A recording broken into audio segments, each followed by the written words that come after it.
Hey everybody, it's me, JC, and we're underneath the avocado tree with another interview with Your boy Sid. What's good, y'all? Peace.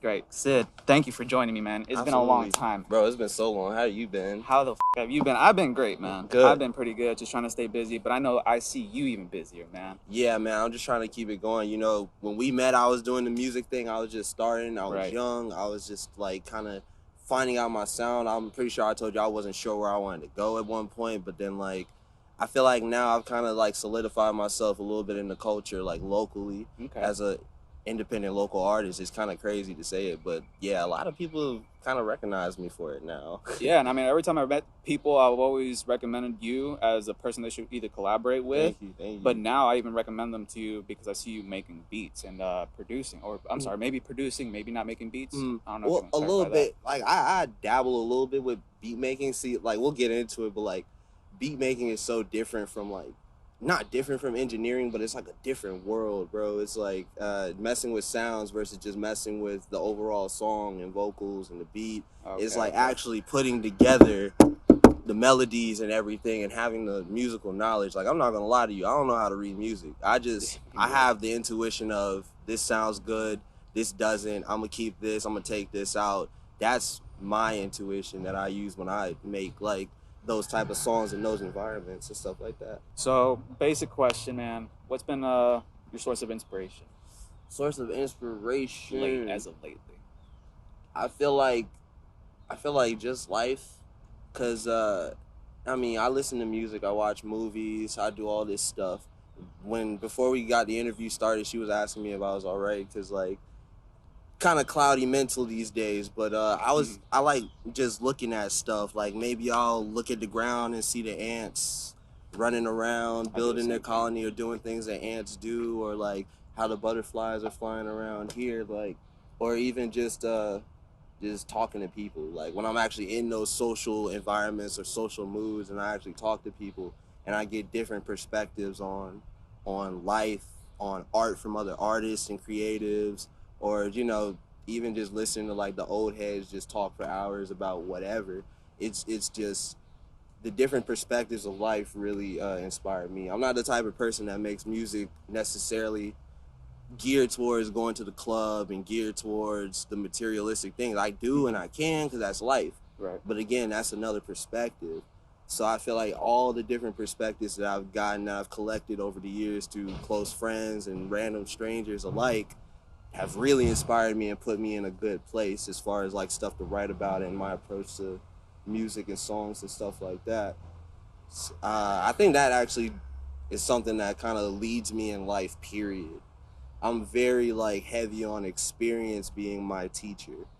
So even if it's something I don't know, if it's something I'm interested in, I fool around with it. And if I can learn even a little bit of it, something that I can build a foundation with, I go from there, essentially. That's good, man. Sorry about the bugs. Nah, you're good. They're trying to get some fruits. And I definitely get what you're saying when you draw inspiration from life. I like to do that whenever, especially lately, taking my route into visual effects. Yeah. Is like, if I want to recreate something like a human being, I got to see how a human being acts, how they react. Right. If I want to create a pile of ants, I got to see how they react, how they act. Right. And so that's how I like to move about as well. And then the other thing that you mentioned was just conversing with people. I feel like conversing with people, experience of life. Experience. That's what it was. It's like, if you want to experience, like, yeah, you can read a bunch of books and a bunch of videos about like this, how you want to do this and so you want to do that, but you got to experience it for yourself. You got to fail at it. You got to win at it. You got to like try it. Right. You got to tangible it. Exactly. The experience is so important because it's like, this is another thing that I also live by. It's like you can have all the knowledge in the world, but knowledge is theoretical until you put it somewhere where it can exist, where it can manifest. Then it becomes wisdom. Then your knowledge is actually worth something because you can use it.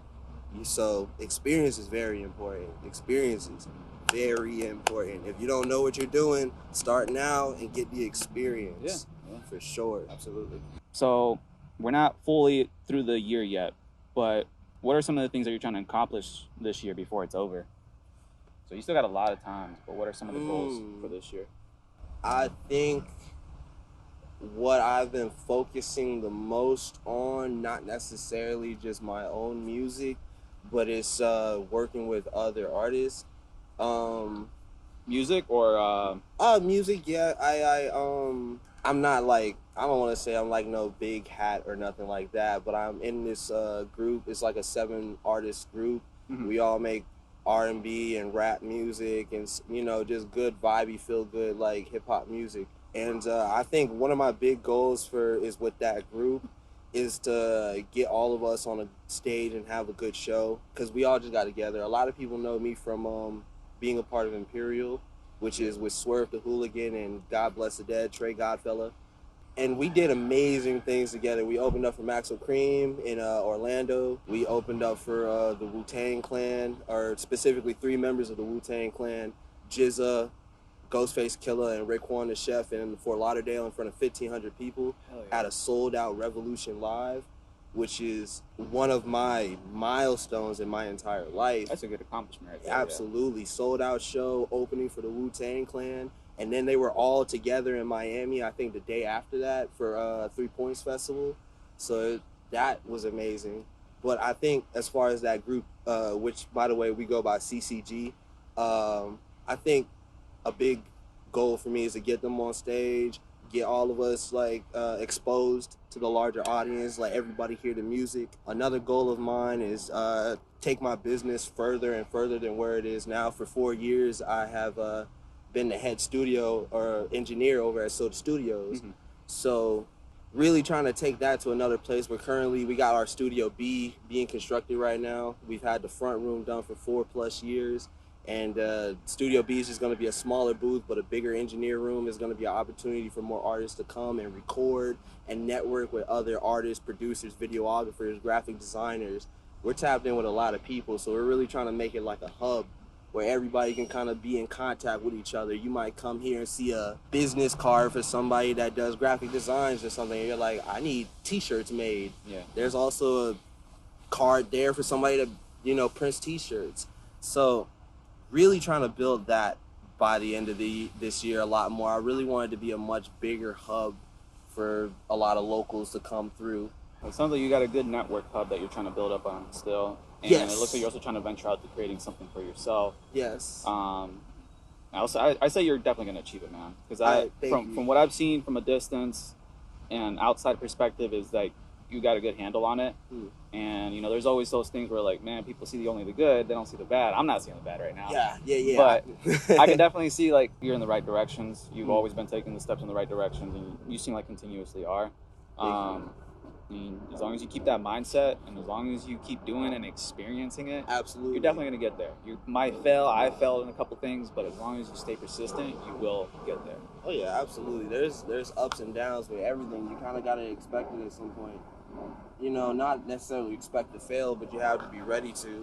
You have to be kind of ready for some things not to go right. And I feel like what's most important is how you bounce back.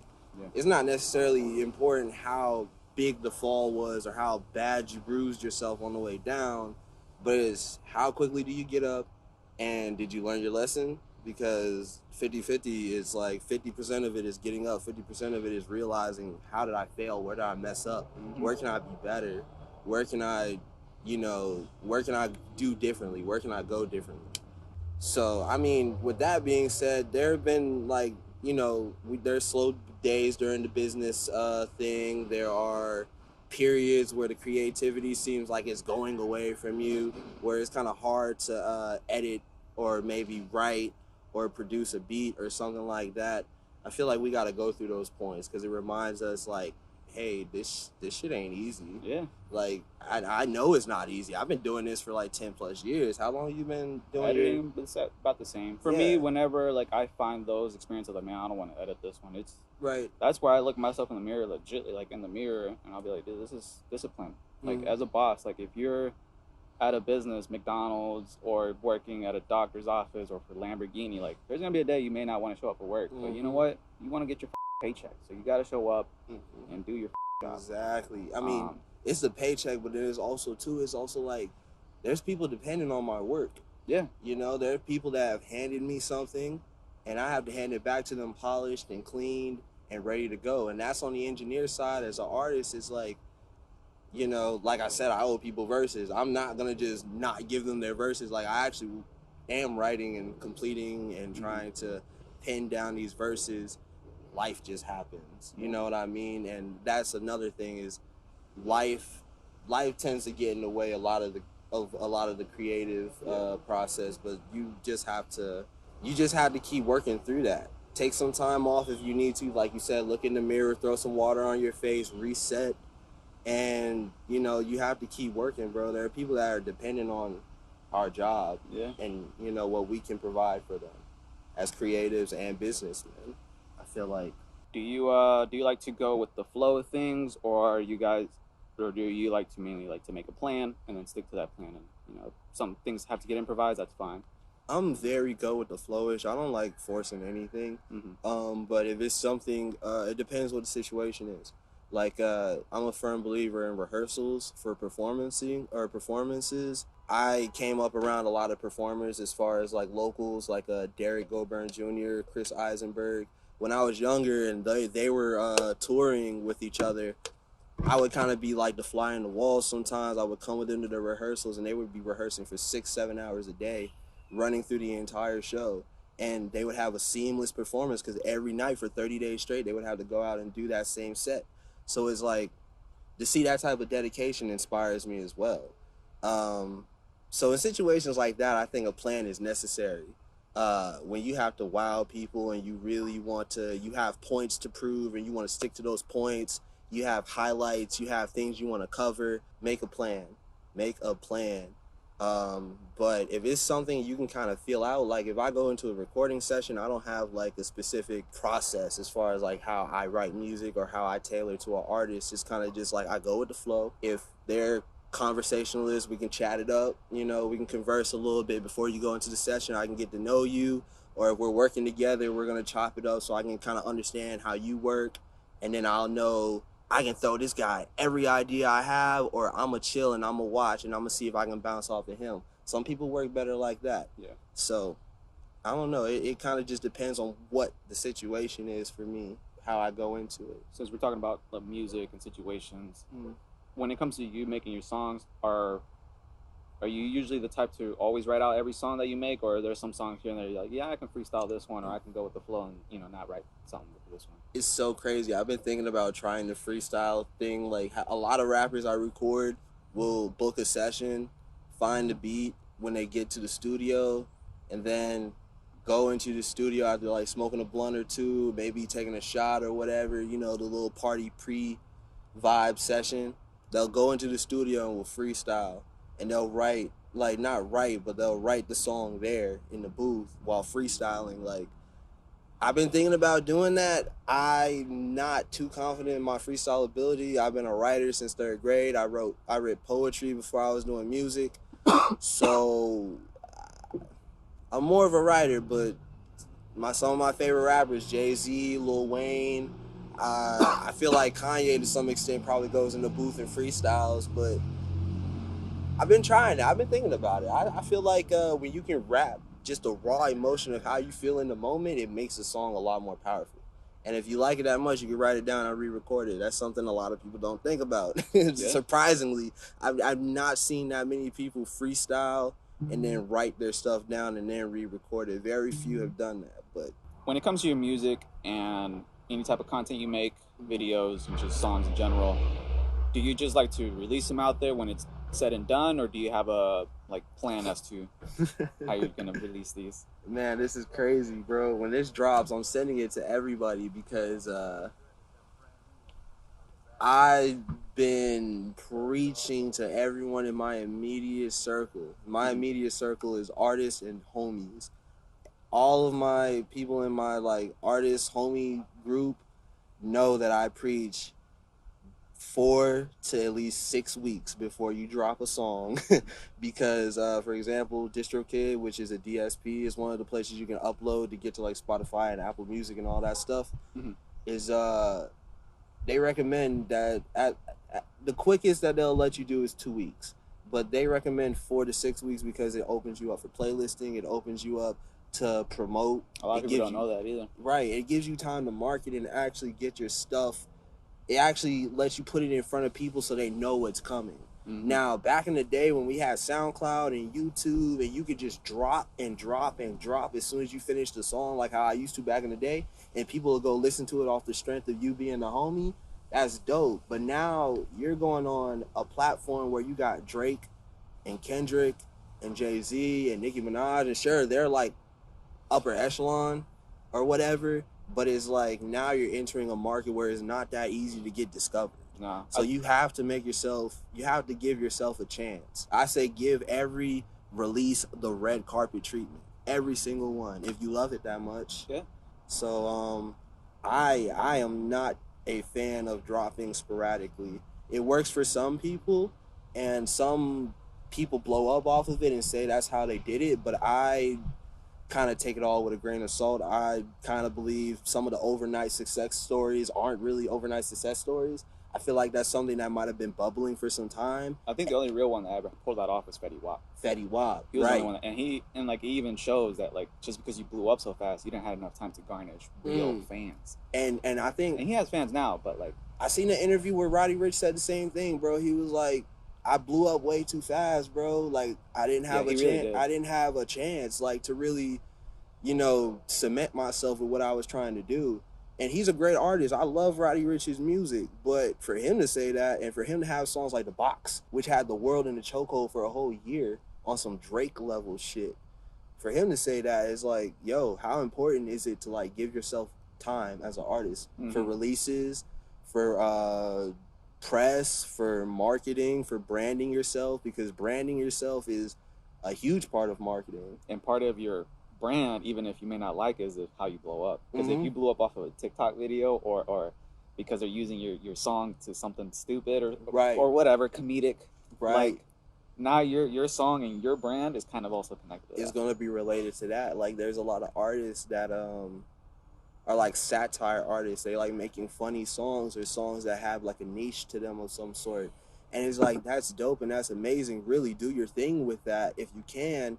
But not everybody's like gonna take the Doja Cat route where she blew up with that Moo song and became a serious artist. Yeah. Like nowadays, it's like if you blow up as a satire artist, people want that funny content from you. Like I love Drewski. Drewski's an amazing comedian. If Drewski started doing music, I'd feel some type of way about it because I'm like, sure that avenue is there for you, but bro, I know you for being a comedian and doing skits. It's going to take me a minute to kind of mesh into, like, you being an artist, like a serious artist as well. Yeah, it's very hard because then I see what you're saying, but and it'll be hard to take them serious, but it all depends on, like, how good that music is. Yeah, that too. Joji's like that. Really? Dirty Frank. Oh, yeah, the dude with the pink suit, right? Yeah, he started all right. YouTube comedian, and now he's making some of the top charting music. You're right, yeah, that is but that's because his music is, like, I'd say it's almost like what's his name was putting out Juice WRLD.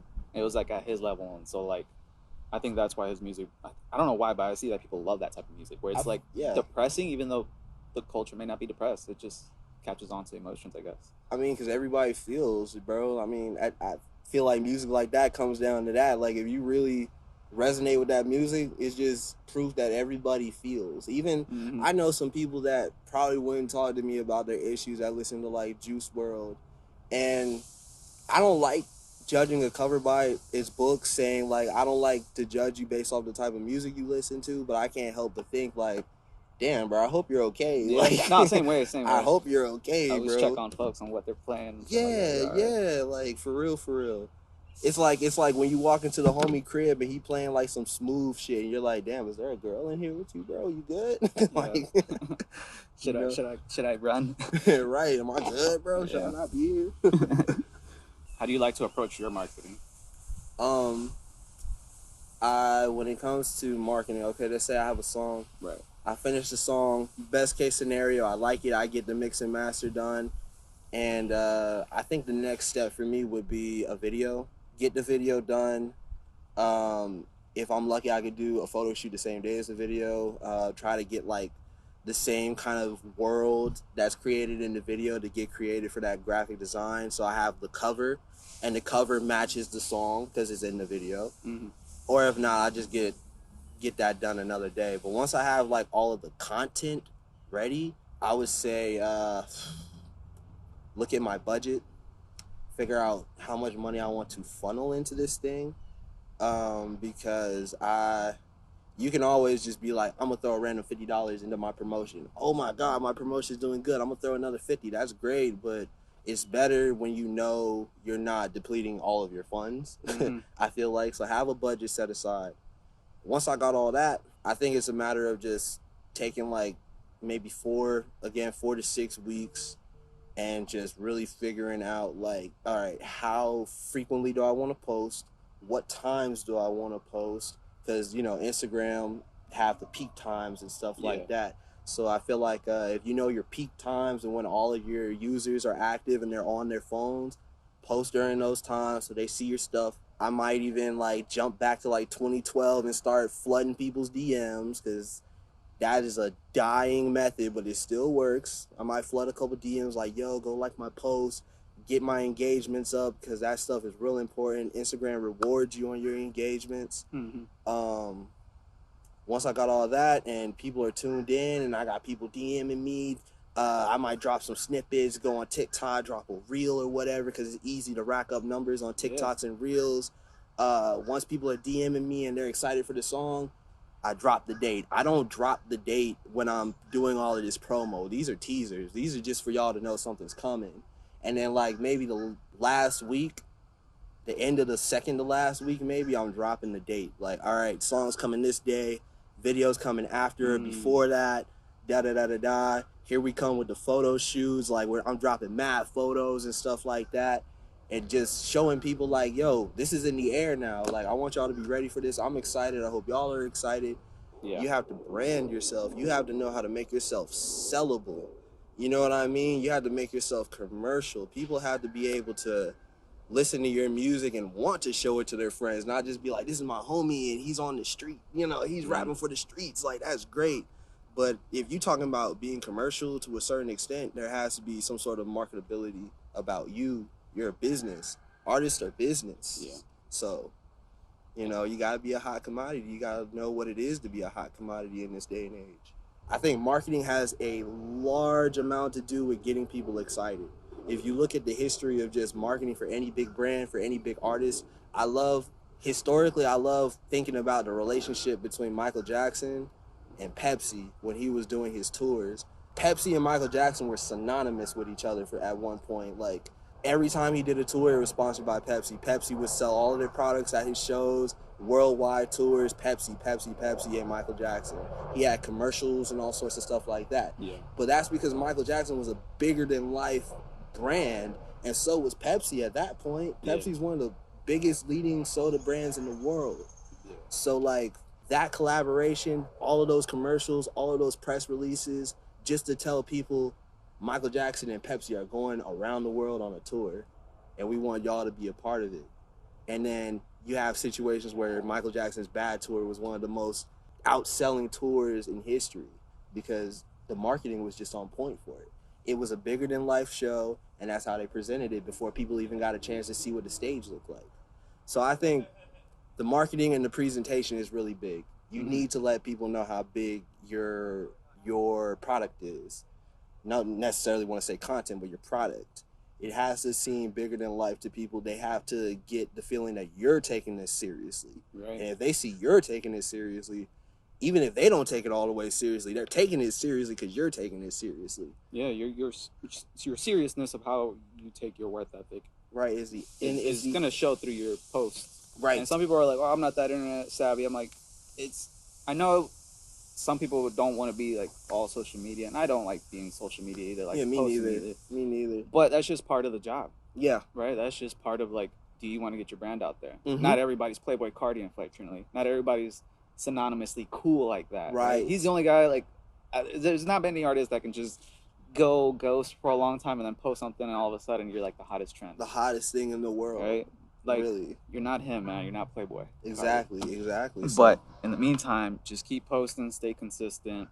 So it sounds like you like to really get all the pre-production and all the pre-work done before you release a song. Yeah. And then once you're ready to release a song, you start releasing all these things that you already got finished or about to finish. Absolutely. Do you ever do any like hard prints, like actual prints, and hang them around cities and be like, hey guys, new song? Or I thought about that. Man, I thought about. I really want to do something like that. I've done stuff like that for shows. When I've thrown shows or hosted shows, I've done flyers and stuff like that. That's the easiest way to spread the word around. But CDs, I thought about doing that as a limited edition thing because they're such a commodity now. I feel like people don't really notice. CDs are one of the best ways to listen to music. Streaming is dope. It kind of messes the quality up a little bit, but CDs are one of the best. CDs and vinyls are two of the best ways to listen to music.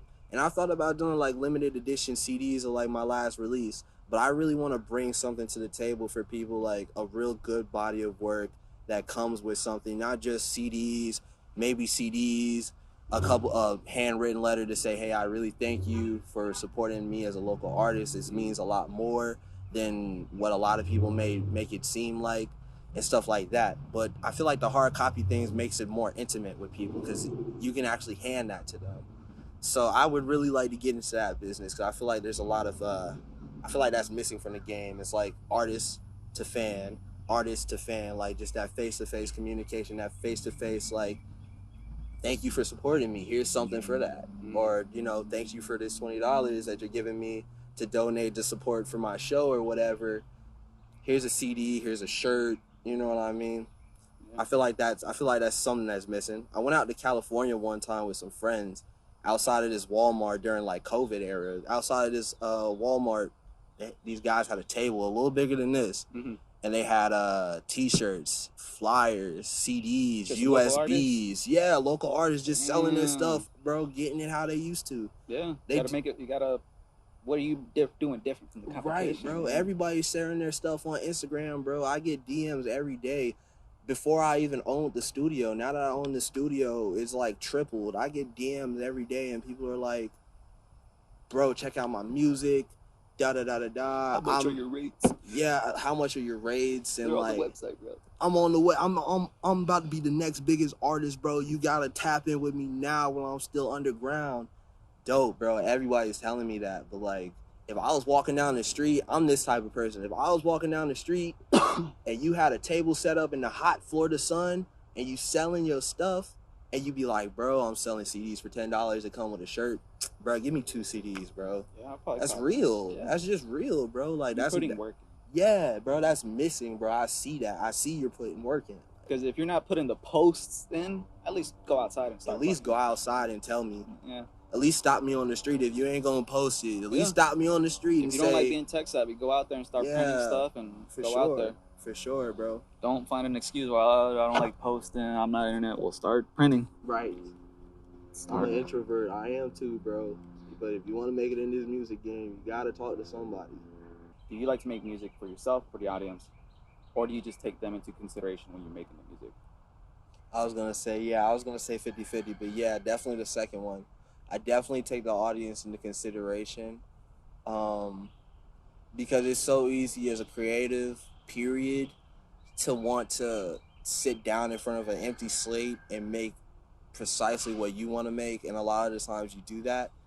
But I tell artists all the time, when you want to sell your music, you want to be a commodity, when you want to make a lot of money doing this music thing, you have to understand what it means to be commercial.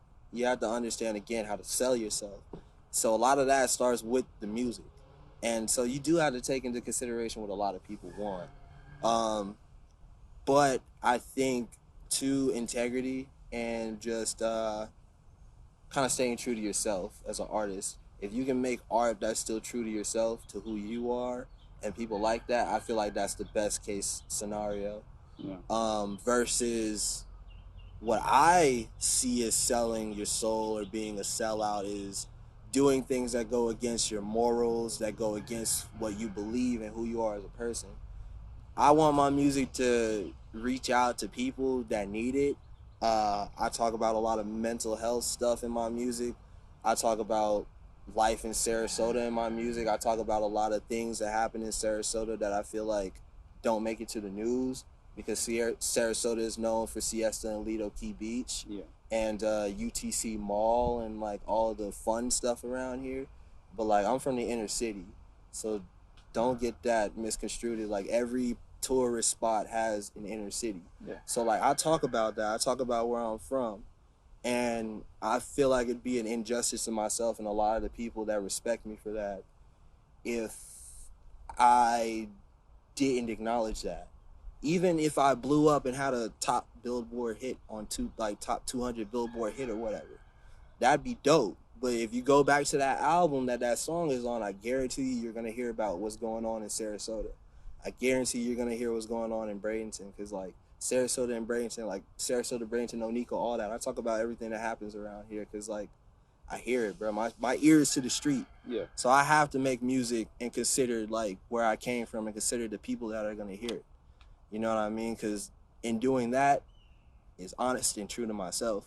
So I feel like I killed two birds with one stone by just considering the people, not necessarily making what they want. Because right now, people want that rah-rah music. Yeah. I'm not opposed. I love the rah-rah music. I love the ratchet music, but there's a time and a place for that. And I feel like if we get too caught up with just making like the party music, we kind of lose focus of, you know, exactly what's going on around us. Yeah. We lose focus of ourselves. There's a lot of people, I seen a quote on Instagram that was like, we live in a generation that listen more to the rappers than they do themselves and their grandparents. So it's like, that's real. Yeah. That's real. If y'all gonna listen to me because I rap, I'm gonna make sure I say something, because I know everyone's listening. Man, it's been awesome having you, dude. Bro, it's been a minute. I'm so glad we got to do this. Yes, sir. That was great. I kind of loosened up on the way through. I was kind of like, at first, but now I'm like, that was fun. Yeah, man, it's the wildlife, I guess, around here, having butterflies and lizards and. Yeah, I ain't gonna lie, the rooster actually calmed me down. Yeah? I hate the roosters. But, guys, thank you for being here as well. Thank y'all. Anything that he mentioned in, like, I think you mentioned a couple friends in here. Yeah. My gamer tag. My tag, all of that's going to be in the Switch description. tag, all that. If you want to catch it on, what's that shit called? Brawlhalla, Super Smash Bros. You know what I mean? Call of Duty Vanguard.